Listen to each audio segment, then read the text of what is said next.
Hello, and welcome to Emerald Thoth Tarot with me, Mark. So many names I've got to remember. Yes, so here again to see what messages we got from Spirit today. This is Elmo, just to let you know in case you're thinking, what is that figure on my shirt? Made in the 80s, which I technically was. Right at the end. Okay. I can feel the sun coming down, and sorry, as I start this message, this reading, it's a sort of fast energy. It's sort of a bit of drive, chariot card, masculine fire energy, but there's a lot of like, go, push. And I don't know why that's coming through. Be careful not to hit your crystals on the bench. Let's have a look what messages are coming through on this speedy Thursday. Okay, source, universe, wonderful, please help us with an initial message from the Divine Masters Oracle. Keepers of ancient wisdom, I call on you now. Thank you for revealing to us what we need to know.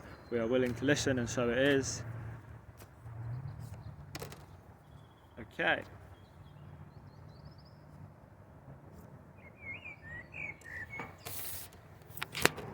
Let's take 3.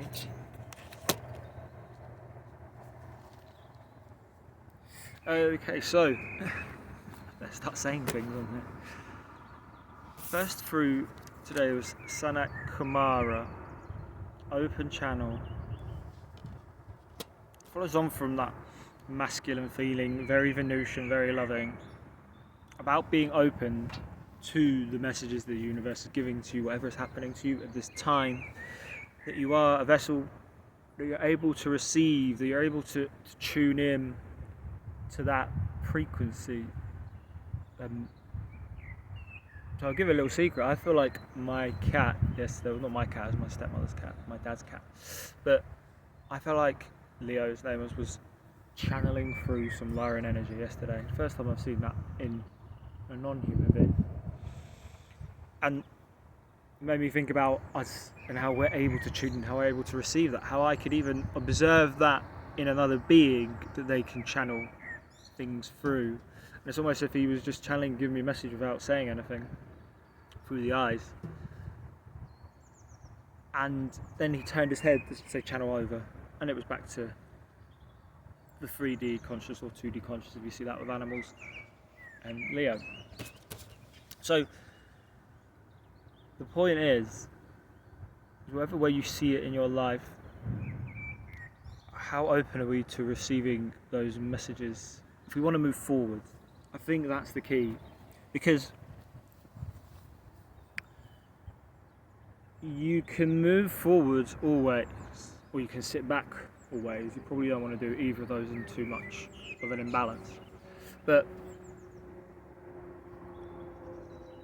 when we are looking to move forward, what vessel are we moving forward in? What is the cart that we're pulling?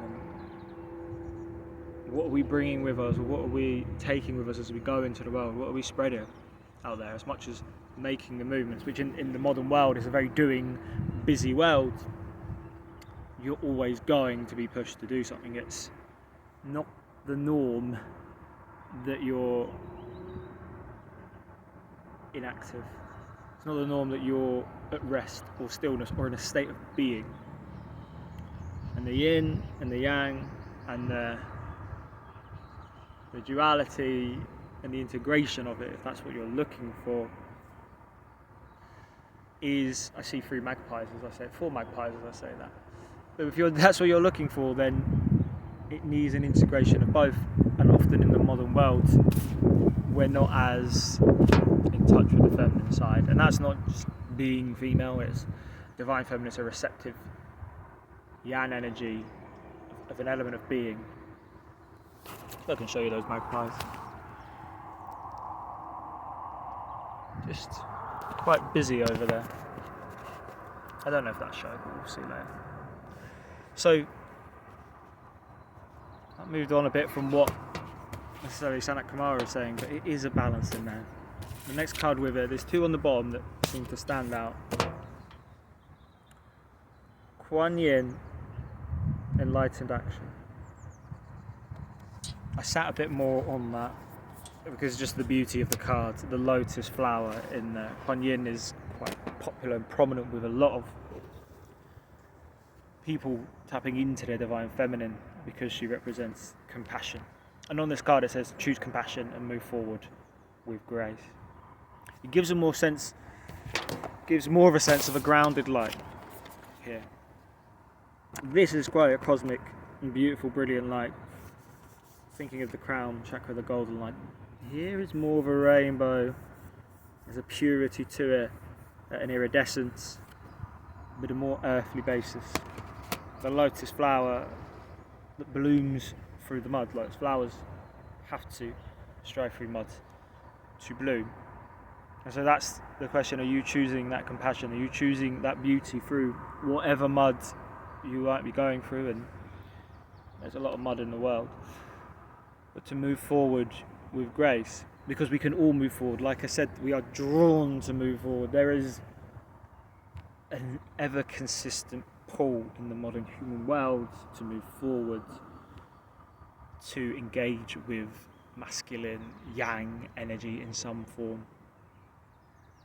The big question for anyone who wants to integrate and wants to put ripples out into the world in a balanced fashion is, what's the quality of that movement energy? What is the substance, the inner substance to the outer movement?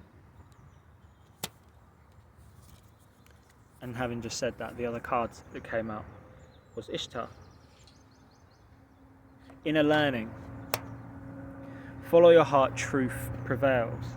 So, how confident in your movements are you, or are you making them sporadically? It's very beautiful, a bit of the star card element, with the stars here and here, and almost a balance, an integration almost between these two cards. Very grounded, very golden, grounded and golden on this card. And knowing a beauty, and again following kind of messages yesterday about following your heart as you move. And I think for a lot of us have spent time probably integrating those facets of ourselves. Maybe I'm being forced to by life and the direction our spiritual path takes us on. And then having the confidence to bring that and shine that out in beautiful, graceful fashion. I'm going to bring in Secrets of the Ancestors Oracle card. Just to note as well, it seems a bit of a side note as you move forward, but Rama and Sita, holy unions at the bottom. You may be looking for a divine union. You know that would need to start within yourself, because whatever you are, you attract, and if you aren't fully healed, then you'll attract someone who will not be fully healed, probably in an opposite sense. And Rama and Sita, it is a beautiful story.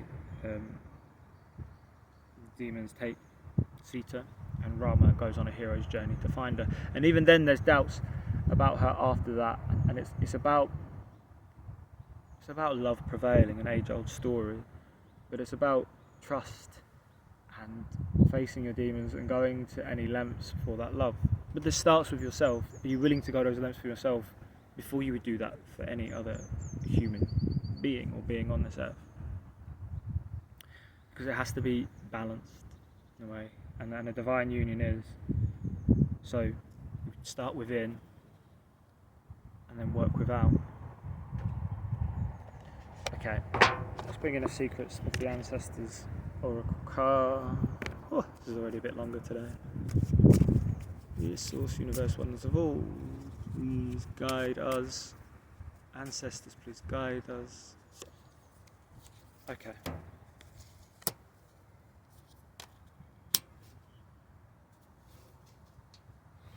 So the first card that came out was Creature of Water, 1029, Creative Expression, essentially the Knight of Cups. very colourful card, a card of movement. It gives a bit of a faster feel than often a Knight of Cups is. But moving with compassion and grace and love. And it's asking us, confirming to us that we have that within us, we may be ready to go with it, and if that's the case, then go. But make sure you are staying centered in that sense of love and compassion, and create from it. Keep creating from that place, because we're all creating, we're all creators. But what are we creating in the modern world? What do our jobs get us to create? What are we creating in our personal lives? Are we conscious of it? Are we aware of it? Or are we not? And what is in our waters? These are quite beautiful, cosmic looking waters. But what is in ours? What's inside of us? What's in our emotions? Because again, the world won't force us to look at our emotions. That's the job for ourselves. And how do you know? Channel your high priestess. Intuition and knowingness.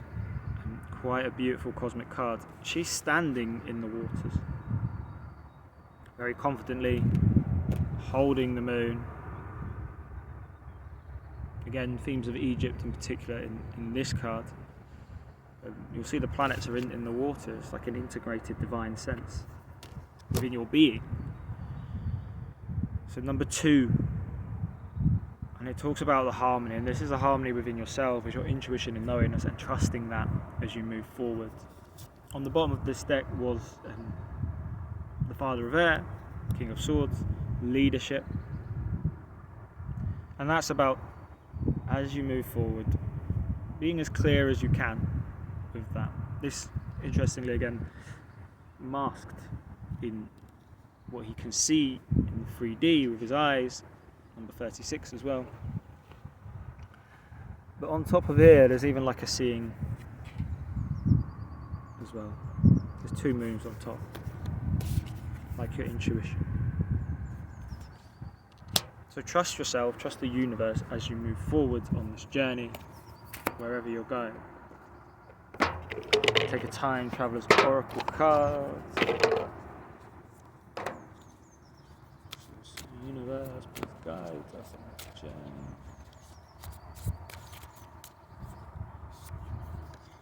Okay. Egypt themes. This was on the bottom of the deck yesterday, and it's come out today. Ancient Egypt leadership, number 2. It's number 22. Apologies. 22. There's a 2 here. There's a 22 here, and there's a card that says leadership here. And the Egyptian theme as well. There may have been a time where you felt like a leader. There may be a time that you feel like you're destined to be a leader. In all of our lives, we are a leader of our own lives anyway. So there's a call here to that leadership, to grounding cosmic energies, to standing in cosmic energies and knowingness and belief in yourself and your divine being. At the bottom of that is 4 boundaries. The Great Wall of China, which is key to do. The bottom of both of these is about setting boundaries, about in that knowing, about masculine energies as you move forward, to not take on too much, to stand in your own being and light, but to not take on too much of others' energy, especially if it's not serving you. It has to be an equal give and take. Okay, so take one last message from the Urban Crow Oracle.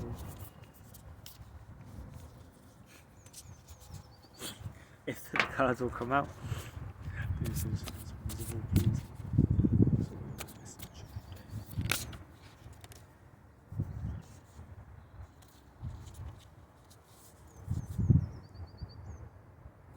Okay. The card that's come out is abundance. Number 1. Always a card you want to see. At the bottom of there is Wrath, number 54. This is what you have to deal with. This is the energies that may be all around you. These are the questions, especially if you are on a spiritual path as such, you will undoubtedly always be being tested in some way. It's how you stand in your own power, your own waters, your own leadership. The split of the deck was 9. So that may suggest that you come from an element of confusion. The moon here is full and bright, it's always guiding. But the crows here, 33, which is quite a good number, are unsure. Very much like the moon card. But out comes abundance. If you can work with your energies, your leadership, your creative expression, you can move with compassion and grace in balanced fashion, then what there is for you on this 3D plane is abundance. It's also about where you're looking. Because there's different parts here. This crow's not really looking in the right place. This one is kind of testing the waters. This one's worked it out. This one's rose above and brought abundance. Elements of Jesus and Christ consciousness, feeding of the 5,000 and the fish in that sense. There is cosmic and universal abundance in out there for you, for all of us. It's not just a case of food, it's not just a case of material possessions. It's an inner sense and an inner being. It also looks like a 6 on this basket, which is balance. It's a positive omen if we can find that balance within us, if we can search in the right places, which isn't always easy, and if we can get past all of this mess, all of this doubt, and move forwards in that balanced, compassionate, graceful, strong energy. Okay, I wish you all the best, and we keep going on this journey always. All my love. Namaste.